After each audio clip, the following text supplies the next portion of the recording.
નાયબ મુખ્યમંત્રી હર્ષ સંઘવીએ આજે એલઆરડીના ઉમેદવારોને એનાયત પત્ર આપવાની સાથે એક મહત્વની જાહેરાત કરી છે, જે જાહેરાતના કારણે પોલીસ ભરતીના ઉમેદવારોમાં પણ ખુશી જોવા મળી રહી છે. એલઆરડીના 11,600 કરતાં વધારે ઉમેદવારોને આજે એલઆરડીનું એનાયત પત્ર આપી દેતા હવે તેઓની નોકરી પાકી બની ગઈ છે. સાથે જ ગુજરાત સરકારે સૌપ્રથમ વખત એક અનોખો અભિગમ રાખ્યો છે, જે ગુજરાત પોલીસ ભરતીમાં આ પહેલાં ક્યારેય પણ નહોતો. પારદર્શક રીતે નિમણૂકની આ પ્રક્રિયાની વાત છે. અને હવે વાત કરવી કે હર્ષ સંઘવીએ આ સાથે સાથે એલઆરડીમાં જોડાયેલા આ નવા યુવાનો માટે શું કહ્યું તેના વિશે. નમસ્કાર, હું છું આપની સાથે તુષાર બસિયા. આપ જોઈ રહ્યા છો સ્વમાન. ગુજરાત રાજ્યના મુખ્યમંત્રી અને નાયબ મુખ્યમંત્રી હર્ષ સંઘવીની ઉપસ્થિતિમાં એલઆરડીના 11,607 જેટલા ઉમેદવારોને એનાયત પત્ર આપી દેવામાં આવ્યું છે. એનાયત પત્ર આપતા પ્રસંગે રાજ્યના પોલીસવાળા સહિતના અધિકારીઓ ઉપસ્થિત હતા. દરમિયાન રાજ્યના નાયબ મુખ્યમંત્રી હર્ષ સંઘવીએ અગત્યની વાત કરી છે અને એલઆરડીમાં સિલેક્ટ થયેલા અને એનાયત પત્ર પામેલા આ યુવાનો માટે તેમણે કહ્યું છે કે ગુજરાત પોલીસમાં તમારી ભરતી થઈ છે, તમને ઈશ્વરે તક આપી છે લોકોની સેવા કરવા માટે. સાથે જ તમે તમારા ગામમાં પ્રેમને પણ વળગીને રહેજો, કારણ કે તમારી સાથે જોડાયેલો લોકોનો જે પ્રેમ છે એ તમારા હોદ્દા કરતાં વધારે છે, કારણ કે હોદ્દો આજે છે, કાલે નથી. આજે તમે પોલીસ છો, તમને સાહેબ કહેશે, પરંતુ આવતીકાલે તમે રિટાયરમેન્ટ થઈ અને તમારા વતન પરત ફરો ત્યારે તમારી સાથે લોકો એ જ પ્રકારનું વર્તન કરે જે પ્રેમથી અત્યારે કરી રહ્યા છે. સાંભળો સંઘવીએ શું કહ્યું, બાદમાં કેટલા ખુશીના સમાચાર આગામી સમયની ભરતી માટે આપ્યા તેની વાત કરી. એક સામાન્ય યુવાન યુવતી કોઈકને ગામમાં રમલો કે તો કોઈકને ગામમાં દિનિયો કે, પરંતુ આજે એ દિનિયો જ્યારે ગામમાં પાછો જશે એટલે દિનેશભાઈ અને સાહેબ કહીને બોલાવવામાં આવશે. પરંતુ મારા સૌ સાથીઓ,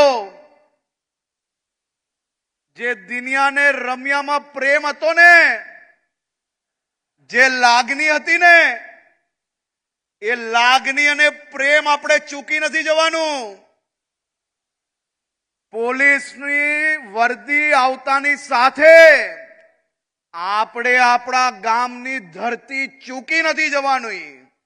એ ધરતી માતાને, એ ધરતીએ આપણે શું આપ્યું છે એ આજીવન યાદ રાખજો.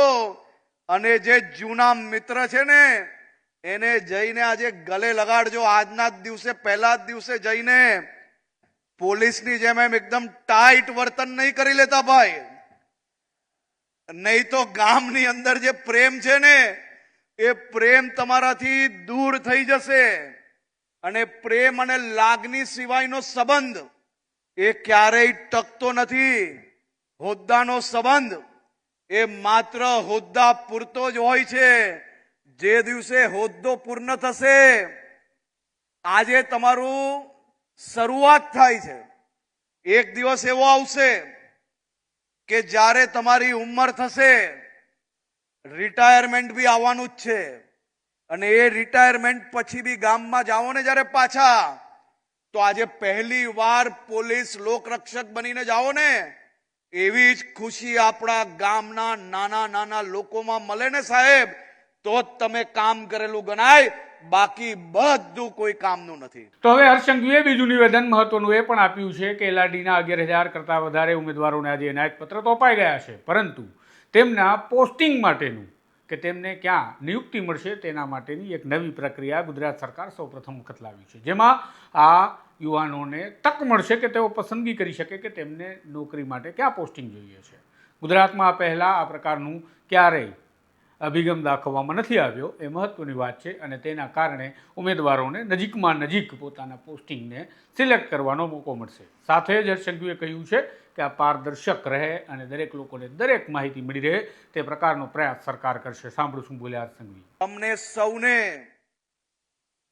આ વખતે ભરતી પછી તમારું કયા કયા જિલ્લામાં તમને પોસ્ટિંગ આપવાનું તે પહેલા તમારી પાસે અલગ અલગ ઓપ્શન્સ માંગવામાં આવવાના છે. એ પહેલી વાર આ પ્રયાસ કરી રહ્યા છે.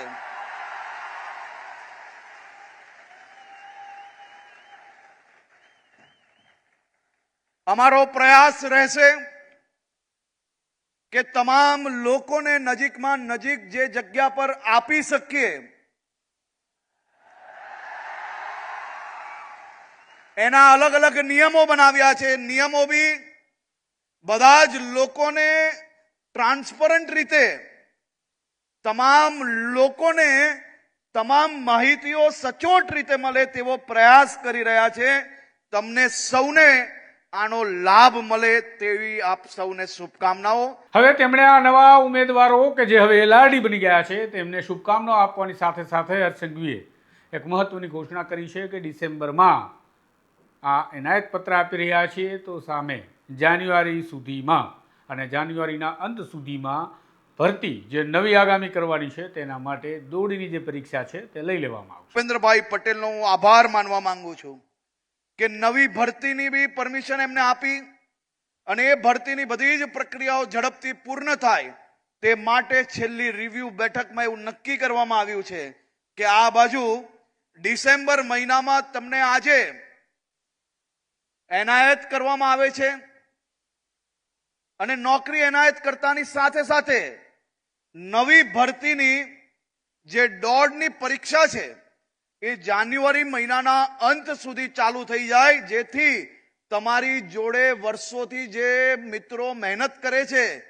નાની મોટી પરીક્ષાની અંદર કંઈક ને કંઈક થોડા માર્ક્સ માટે જે રહી ગયા છે એ લોકો ઝડપથી તમારી જોડે ગુજરાત પોલીસનો અંગ બની શકે તે માટે જાન્યુઆરી મહિનાના અંતમાં દોડની પરીક્ષાની તૈયારીઓ કરતા સૌ મિત્રો વધુ ઝડપથી તૈયારીઓ ચાલુ કરી લો. ખૂબ ઝડપથી ગ્રાઉન્ડની પરીક્ષા આપની લેવામાં આવશે. તો આમ ગુજરાત રાજ્યના નાયબ મુખ્યમંત્રી હર્ષ સંઘવીએ આજે એલઆરડીના જવાનોને એનાયત પત્ર આપવાની સાથે સાથે મહત્વની ભરતીની પરીક્ષાની પણ ઘોષણા કરી દીધી છે, જેથી એલઆરડી માટે તૈયારી કરી રહેલા લોકો, પોલીસ ભરતી માટે મથી રહેલા લોકોને પણ લાગી રહ્યું છે કે હવે સરકાર જાન્યુઆરીના અંત સુધીમાં વચન આપી ચૂકી છે તો ટૂંક સમયમાં દોડની પરીક્ષા થશે અને તેઓ પણ પોલીસમાં ભરતી થઈ જશે. જોઈએ આગળ શું થાય છે. દરેક અહેવાલ, દરેક સમાચાર માટે જોતા રહો સ્વમાન. નમસ્કાર.